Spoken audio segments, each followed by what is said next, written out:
Соңғы көш романы 6 бөлім. Қадырлағайын, арнаға жазылмай, алыстан ғана бақылап отырған кісілер, мүмкін болса жазылып алып тыңдасаңыздар, сіздердің әрбір басқан лайықтарыңыз, әрбір қаралымдарыңыз біздің еңбекті бағалау деп түсінеміз, сондықтан да бір-бірімізге құрметпен қарайық. Жұрт көліктеріне мініп жан-жаққа тарап жатыр.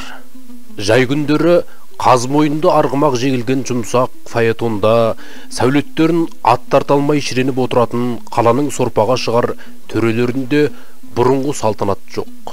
Бәрі де бораннан кейінгі жылқыдай үрпейісіп, ендері түсіп, үнсіз кетіп барады. Нұрбек пен Тұрсында арбаларына келіп отырды. Тұрсынның үйі қаланың шетінде болатын. Ол Нұрбекке бұрылып: «Ау, қалай барабыз? Гимназияға тартамыз ба? Онда мені жол-жүрекке үйге жеткізіп таста», деді. «Әуелі, жақын жердегі біздің үйден жүрек жалға балайық. Жұмысқа содан соң бірге барармыз». Жарайды, еркің білсін». Нұрбек аттың басын өз үйіне қарай бұрды. Күн түске тармасып қалған. Ешенсейіттің бешті жағынан бесін намазына азан шақырылып жатыр. Көшеде адам аяғы сирек. Саудагерлер түскізілісте дүкендерін жауып үйлерін асығып барады. Бұлар Дулбек көшесіне бұрылып, үлкен көк қақпаның алдына келгенде, іштен 7-8 жастағы ұл бала мен шашы жалбыраған кішкентай қыз жүгіріп шықты. Екеуі де көке деп, көңілдене айғайласып, қатарласа жарысып келіп арбаға отырды. Тұрсын балажан адам еді, балаларды көріп мәз боп қалды. «Әділсің бей сен? Дардай жігіт боп кеткен екен ғой. Ой, осы сен биыл нешінші класс бітірдің ей?» деп Нұрбектің аузынан түсіп қалғандай тана көз аққұба баланы құшақтап маңдайынан иіскеді. «2-ші классқа көштім», деді Әділ одан босануға тырысып. «Ғылым деңсеріп тастапсың ғой. Ал сенші, сенің атың кім Ботақан?» деді сосын кішкентай қызға бұрылып. «Ұмытып қалдыңыз ба? Мен Айгүл емеспін бе?» деді қыз сықылықтап күліп жіберіп. «Айгүл екенсің ғой. Сен әлі мектепке барған жоқсың ба?» «Енді 2 жылдан кейін баям», деді Айгүл екі саусағын шошайтып. «Бірақ мен 25-ке дейін санай алам, әріптерді де танимын». Сен доғымыз екенсің ғой. Осының бәріне қай кезде үлгіріп жүрсің, Айгүлжан?»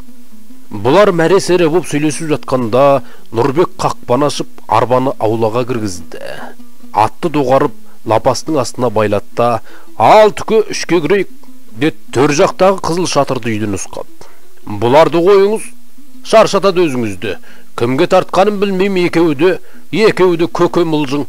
Тұрсын ауыр денесін зорға қозғап арбадан созбалаңдай түсіп жатыр. Шіркін, адамзат бала кезінде қандай бақытты десеңші, деді үйге қарай бет алып.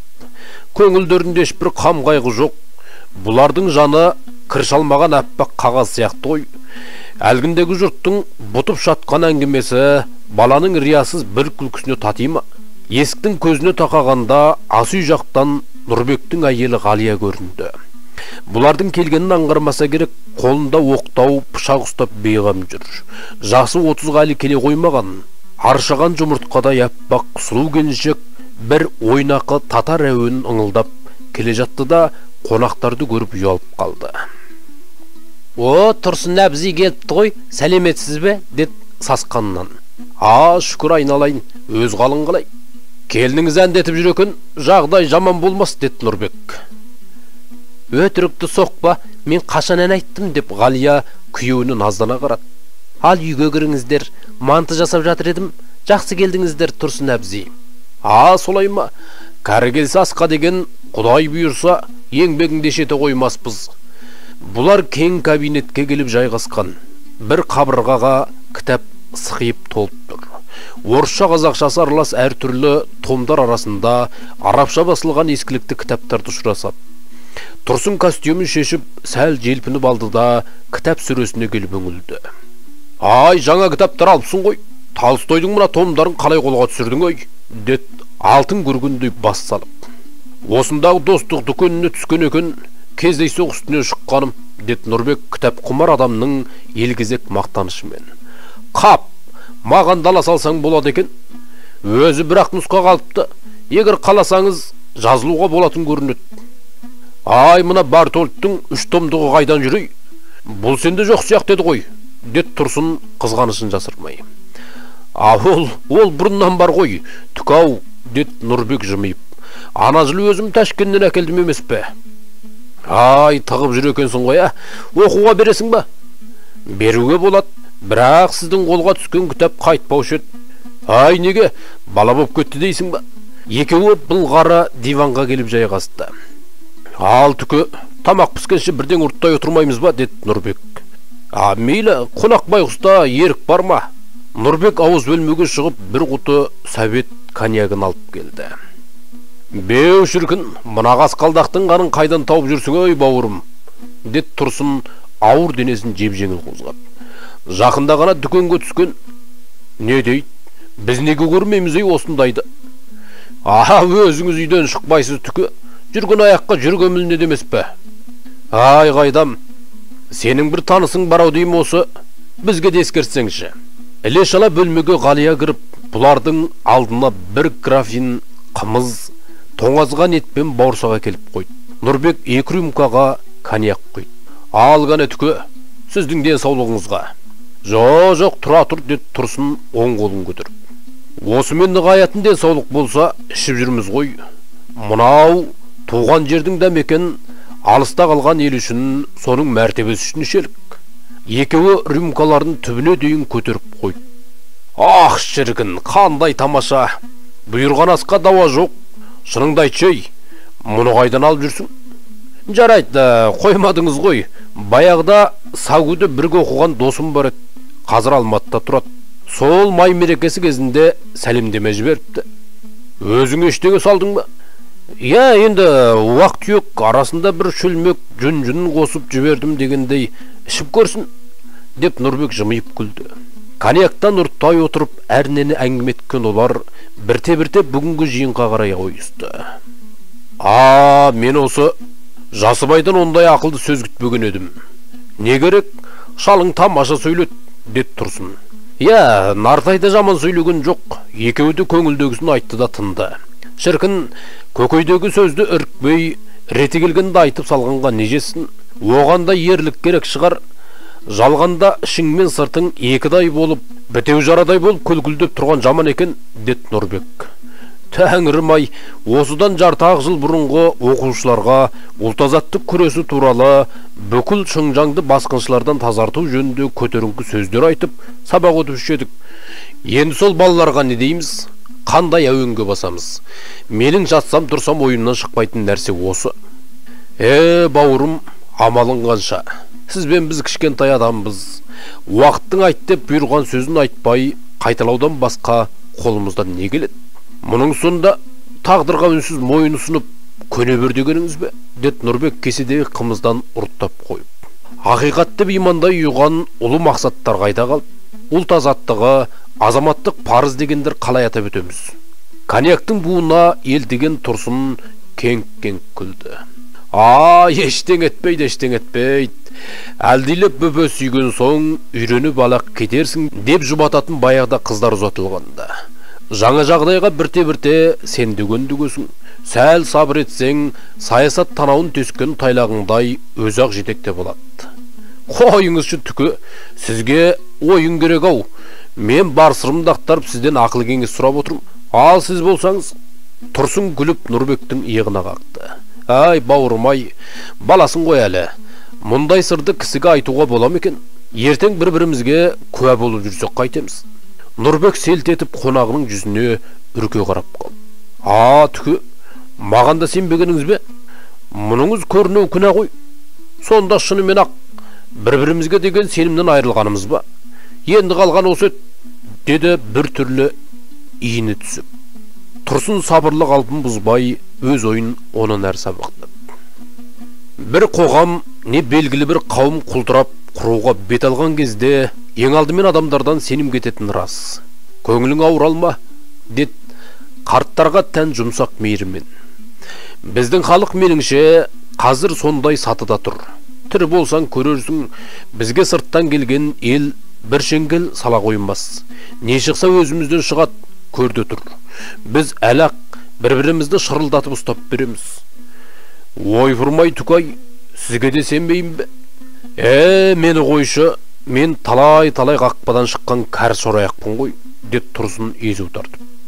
Мәселе біреуге біреу сену сенбеу емес, мұндайда жол көбінше екі қайырылады. Не әділет жағында, не күштілер жағына шығуын керек. Темірдің екі басы бірдей ыстық. Әділет жағында ең соңына дейін қасқайып қалатын кім бар? Адамның адамдығы осындайда сыналады. 5 саусақтай білдім, әбден таныдым деген адамның кейде бөтен пенде болып шығатын алдыңнан. Мұның бәрін мен өз басымнан өткөріп, көзім жеткен соң айтып отырмын. Сіз сонда алдағы уақытта сондай ауыр күндер болады деп ойлайсыз ба? Әрине, одан қашып құтылу мүмкін емес. Сен жаңа ұлт азаттығы, ұлттық парыз деген дауыз қалдың. Бұл біздің қазіргі түсінігіміз. Келер жылы осы уақытта мұндай ұғым сұмдық ұшқары боп көрінеді. Әр халық өз жерінде тыныш өмірі кешсін, бір-бірімізге кіріптар болмай, алыстан сыйласайық деген қарапайым тілектің өзі барып тұрған қылмыс боп саналады. Ал біз сонда басқа емес, қызыл үкіметті күтіп отырмыз ғой. Егер олардың өзі әділетке қарсы қол көтерсе, онда кімнен үміт күтуге болады, деді Нұрбек дағдарып. Тұрсын жауап беруге асыққан жоқ. Қалтасынан құтысын алып шылым орай бастады. Жүрегі май болып қалттан тыс семіріп бара жатқасын соңғы жылдар ащы мақұрқы тартатын болған. Темекісін тұтатып көкшіл түтінді имектеу біткен қоңқақ танауының бір-екі бұрқылдатып шығарды да май бітіп қарлыққан тамағын кенеді. Айналайын Нұрбекжан, мен енді ол туралы ештеңе айта алмаймын, деді қабағын тыржитып. Коммунизмді де жек көрмеймін, бірақ екінің бірі Маркс пен Ленин емес қой. Үкімет басына келген адамның иненің жасуындай қателігінің өзі сенімен менің құрып кетуімізге жетіп жатыр. Дүниеде ұлттық сипат алмайтын бірде-бір нәрсе жоқ. Қытай дегенің мен үшін мүлде қараңғы, Ұлы Қорғанның ар жағында жатқан жұмбақ халық. Осы бетте өткен 20 жылдың ішінде көжеге салатын қызыл бұрышынан басқа олардың маған ауысқан еш нәрсе жоқ. Керек десең Қытайдың бір иероглифін танымай-ақ өтіп барам. Ал Қытай коммунистерінің ұлттық мәселеде қандай бағыт ұстарын болжаудың өзі қиын. Бұлардан гөрі маған орыстар не француздар туралы айту әлдеқайда жеңіл. Ең жаманы, олар осы біз туралы ештеңе де білмейме деп қорқам, деді Нұрбек. Саңыраудың астына түспе, мылқаудың қолына түспе дегендей, түбінде бәленің бәрін түсініспеуден туады ғой. Мейлі, білген істесін. Түкірдім бұл жалған дүниеге, деп Тұрсын қолын сермеп. Сосын орнынан көтеріліп, бұрышта сүйеулі тұрған домбыраны қолын алды. Астың кішекті сұқсаусақпен іліп тартып, тың-тың шертіп отырды да, қарлыққан үнмен домбыраға қосылып, бір шумақ өлең айтты.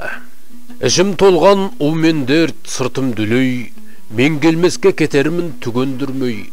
Өлең шіркін өсекші жұртқа жаяр сырымды тоқтатайын айта бермей.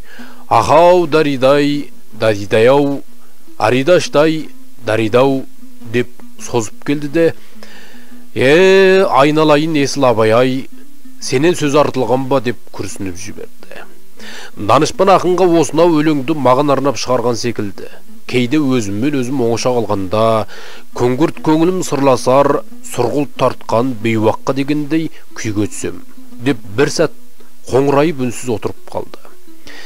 Тоба, осы адам деген бұл дүниеден бірте-бірте қалай суынат десейші. Жастықта от шайнап, жалын бүркіп жүрген кезімізде болды. Бұл тіршіліктің түбіне біз жететіндей арпалысқан күндеріміз еске түскенде қазір күлкім келеді. Онда осынау аспанды біз тіреп тұрмасақ түсіп кететін сияқты сезілетінді. Енді ойласам соның бәрі өткінші, көзді алдаған көгілдір сағынған екен. Мүмкін адам баласының өмірі солай өтуге тиіс шығар. Егер тірі пенде тіршіліктен осылайша біртіндеп суынбаса, өлерде жан қиюдың өзі сұмдық қорқынышты болар еді. Қойыңыз түкі, өлім туралы ойлауға әлі ерте емес пе, деп күлді Нұрбек. Келіңіз одан да мұнан алып қоялық. Тұрсын алдында коньяктан бір ұрттап орнына қайта қойды. Жоқ, шын айтам, адам белгілі бір жасқа келгенде дүниеден суынып біртүрлі шеттеп қалатын көрінеді. Қазір маған бәрібір секілді жай өмірден де күрес тартыстан да әбден қажыдым. Ешкімге сен былай ет деп ақыл айтқым да келмейді. Себебі өзіме өзім сенбеймін. Өзімнің дәл ойлап дөп басатыныма күдігім бар. Мен өмірдің қыл көпірінен бір емес әлденеше рет сүрінген адаммын. Қателіктерім де төгіп, соның ішінде өзіме кешіретінім де, кешірмейтінім де бар. Тәңірім-ау, осынау жер бетінде қандай ұзақ әрі қым-қиғаш қисық жолдарды басып өткенмін. Кейде өзім дүние жаралғалы бірге жасасып келе жатқан адамдай болып та көрінемін. Тұрсын өзін кекетіп отырғандай мырс етіп күліп қойды. Ойлап отырсам, осы бір кезде патшалық Россияны өз көзіммен көрген екем. Содан кейін патша құлады, енді ұлттық мемлекеттің туын көтереміз деп біраз шапқыладық. Одан Совет үкіметі келіп орнықты. Ақыры тағдырдың тәлкегін ұшырап, жел аударған қаңбақтай Қытай жерінен бір-ақ шықтық. Бұл жақтың өзінде міне енді 4-ші үкіметті қарсы алғалы отырмын. Немене, сенбей отырсың ба? Сенбесең кәне саусағыңды бүге бер. 1933 жылдан 1943 жылға дейін бір ұртымай, бір үрті қанға толған Шыңғыстай үкіметін бастан кешірдік пе? Кешірдік. Мұны бір деп қой. Сонан соң қылышынан қан сорғылап милитаристік Коминдан үкіметі келді. Мұны екіде. Кейін ұлт-азаттық төңкерісі жеңіп, Шығыс Түркістан мемлекеті құрылғанда аңсаған арманымызға жеттік деп қалпағымызды аспанға атып едік. Бар болғаны 5-ақ жыл дәурен сүріп, құйрықты жұлдыздай ол да өте шыққалы тұр. Енді міне Қытайдың қызыл үкіметін күтіп отырмыз. Нұрбек айналайын, төрелігін өзің айтшы, бір адамның ғұмырында осының бәрі аз жүк болып па? Бірінен кейін бір келіп жатқан осы үкіметтердің әрқайсына қанша жүйке жұқартып, қаншама қан сөлімізді сығып бердік. Үкіметтің дауысы түгіл, кейде ауыр айынан шұғыл өзгерісі де адам қауыр тимеуші ме еді? Айтпақшы, әңгіме неден шығып еді? Айтайын дегенім, саясатқа келгенде бейне тоба қазығына жетіп тасырқаған ат тәріздімін. Сенер болсаң, қазір сіркем су көтермейді. Тағдырдан жалынып сұрайтыным, зауал шағымда ит жеген терідей көрінгенге қолжаулық қылмай, жайыма жатып тыныш өлсем болғаны. Баяғыда қалада өскен біреу қырға шығып, бірінші рет қоянды көргенде, «Ей, бадырақ көз, сен тимесең мен тимеймін» деген екен ғой. Ендігі көрген күніміз сол ғой. Ұры қартайса сопы болады. Мен де Абай сияқты сенесірке тыныш ұйықтат, бақ сөзіме деп келер ұрпаққа жас төгіп жалбарынғым келеді. Тұрсын қалтасынан орамалын алып көзін апарды. Түскі ыстықта терезе перделерін түсіріп қойғандықтан үй іші ала көлеңке. Мына шал шынында титықтап қартая бастаған екен деп ойлады Нұрбек. Сорлының жүйкесі шұқарып бітіпті ғой, тіпті көзінің жасына да ие бола алмайды. Екеуі сәл уақыт үнсіз отырды. Көше жақтан оқта текте арба сықыры, көтермеші саудагердің әлденеде байғайлаған дауысы естіледі. Нұрбек кенет басын көтеріп алды да, сонда дүниеден түңілетіндей әлі ештеңе болған жоқ қой түке, деп толқи сөйлеп. Кейде адамның осындай бір төмендейтін кезі болады, бірақ ол өтпелі нәрсе, шаршағандікі. Оқу жылы аяқталғасымен жайлауға шығып кетіңіз. Таза ауада бір-екі ай демалсаңыз әлі аттай боп шыға келесіз. Ал енді өмір, күрес мәселесіне келер болсақ, түке дүниеден ваз кешіп, есікті тарс жауып алам дегеніңіз бекер. Адамзат қоғамында өмір сүреді екенбіз, оның қам-қарекетінен босану мүмкін емес. Осы кезде ауызғы бөлмеден ыдыс-аяқтар салдырлап естіліп, кабинеттің есігінен Ғалия көрінді. Көп тосып қалдыңыздар-ау, Тұрсын әбзі, кәне тамаққа жүріңіздер, деп сыпайы сызылып. Екеуі орындарынан тұрып дастархан басына қарай бет алды. Қала осылай дүрлігіп жатқанда, төстегі дөртуылдың даугерлерде шәушекке шапқыласып жетіп еді. Қарамендемен жұмықтауғас кісілері әрқайсысы өзінше үлкен топ болып, қаладағы тамыр таныстарына ошарлана келіп орналасқан. Акбардың тобы тіпті мол, қаладағы сойыс, сатыс үшін айдап әкелген малдардағы бар. Әбілғазы одан бұрынырақ жетіп, істі жіңішкелеп астыртын жүргізіп жатқан көрінеді. Мансабы мен байлығы тең түсіп, үнемі алдын орай беретін, Акбардың аяғынан аспаннан келдіретін жолым осы деп, неге болса да тайынбауға бел байлаған. Бірақ қырсыққанда қаладағы заң орындары олардың арызын тыңдайтын халде емес еді. Басшылардың көп ауысып, кейбір кеңселер қысқартылып, кейбіреулер басқа жаққа көшіріліп, күнертең осында келетін Қытай армиясы мен жаңа үкімет мекемелеріне орын әзірлеу қимылында тұғын. Әккі заң қызметкерлері алдарына тағы бір шылқылдаған майдың келіп тұрғанын сезсе де, бұрылуға мұрсалары болмады. Қазірше қоя тұрыңдар, онсыз да шақшадай басымыз шарадай болып жатыр деп, түртініп келген дөртеуіл кісілерінің бетін қайтарып тастады. Қалаға малайдап, базаршылап келген Қанағат ауылының адамдары өз алдына бір төбе. Араларында ұзақтан өзге дауға іліккен ешқайсысы жоқ. Барлығы кеше кештетіп келіп, Нұрбектің қорасына түскенді. Өлім қайтып әкелгенде қалаға амалсыз келген ұзақ Нұрбекті көргенде мұңын шағып еңіреп қоя берді. Шырағым ау Нұрбек ай, қартайғанда жаман ағаңды қара басып істі болып келді алдыңа. Өзіңе жетіп жығылсам демедім. Енді өлсем дарманым жоқ. Сен үкімет болғанда мен неге қуанды дейсің? Құтқар мына пәлеңнен деп байғұс шал құшағын зорға жазды. Нұрбек бұларға өз адамындай жақын еді. Жас кезінде Қанағат ауылында біраз жыл тұрып бала оқытқан. Оқуға да сол елден аттанғанды. Әсіресе Қанағат биге деген қадір құрметі ерекше. Сондықтан үйіне келген көп қонақта ауырсынбай, иіліп жастық, жайылып төсек болып, шын пейілмен қуана қарсылады. Ұзақты іздетіп, кісі жіберген Акбарға, ұзақ ешқайда қашып кетпес, керек боп бара жатса, біздің үйден табат. Қазірше шалдың мазасын алмасын деп сәлем айтып жіберді. Естай сынаққа дайындалумен жүріп, ауылдастарының қалаға келгеннен де хабарсыз болатын. Емтихан аяқталған соң оған Нұрбек әдейі жолығып: көптен көрінбей кеттің ғой. Біздің үйге барсайшы, бүкіл сүбеті қопарыла көшіп кеп жатыр деп күлгенді. Шын ба? Маған ат әкеліп пе? Деді Естай қуанғаннан аузына сөз түспей. Атты қайтесің, екеумізді ауылға бірге бармақ болып келіскен жоқ болдық. Айтмақшы солай екен ау деп жас жігіт қысылып қалды. Ауылдастарын көргенше тағаты қалмай тұра жөнелмек болып еді, оны Нұрбек тоқтатты. Біраз күте тұр, мен де қазір қайтам. Жолда тарантастың үстінде келе жатып, Нұрбек Естайға дөртеуіл ішінің бүлініп жатқан, Акбар мен Әбілғазы соттасып қалаға келгенін, даудың өршуіне ұзақ шалдың кездейсоқ себеп болғанын баяндап берді. Бүгін оқу бітіріп, әрі жақында елге қайтамау деген қуанышпен алып ұшқан Естайдың көңілі мына хабар естігенде су сепкендей басылып қалды. Бетінің қаны қашып, қабағы да кірбең тарта бастаған. Екі рулы елдің бір-біріне айдап салып, бәле басып жүрген Акбар мен Әбілғазыны іштей қатты жек көріп, атарға оғы болмай келеді. Осылардың бастарында бір шайнам ақыл болса не дейсіз? Барымталысып бас жарысатын уақытты тапқан-ай.